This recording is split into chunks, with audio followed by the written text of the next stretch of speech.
It was eerily quiet. Very little was actually moving.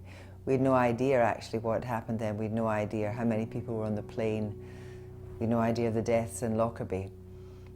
I can remember the acrid smell, and I can remember pieces of paper and things on the ground, but even then we were still corralled in the village by the few police that were there at that point. We were not allowed up on the hill where the majority of bodies lay. Didn't know what it was, and then we rushed outside and just all this debris coming down. It came straight down, and then this great mass of flames, and I turned to run, but there's nowhere to run to. That evening, we were in the BBC newsroom in Glasgow. We had been at the Christmas party lunch. We were back having a few drinks. We were in our finery. And we got a call not long after 7 o'clock, I think, that a flight had disappeared.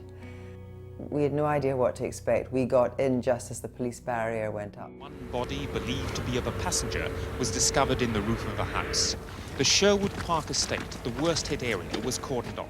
And we broadcast from there the next night. And I remember that, I can't remember if I knocked on a door or if somebody came towards us, but certainly we were given a bed in a house in Lockerbie for a few hours, and then we were up the second night. I remember going and seeing where the crater was, that I think both wings had gone into the crater.